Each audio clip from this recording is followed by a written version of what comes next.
Hi, it's Megan at LJ's Kitchens, and we're here to talk about how to survive a kitchen remodel. Setting the expectations really helps a customer not stress when something goes unplanned. We really try to let them know that we are going to be there for them during this process and make it as easy as possible, and also have it be a fun kitchen remodel. So during a kitchen remodel, we like to kind of have our customers plan ahead and kind of figure out what they want to eat during this, what's going to be the easiest to make. Do you want to eat out all the time?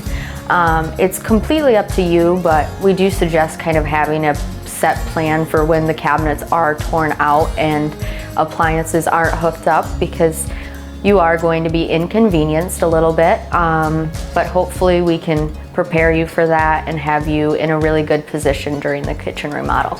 If we can coordinate our plans, usually things run a little bit smoother. So we do suggest that you have a plan, we have a plan, and then we bring our plans together.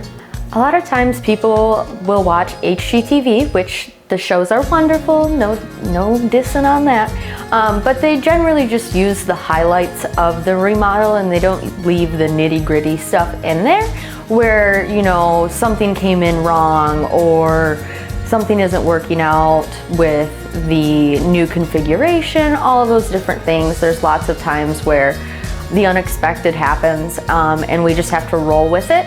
And it's really nice if you can give the homeowner a really good idea of kind of like the things that can happen. They don't always happen, but there are issues for sure.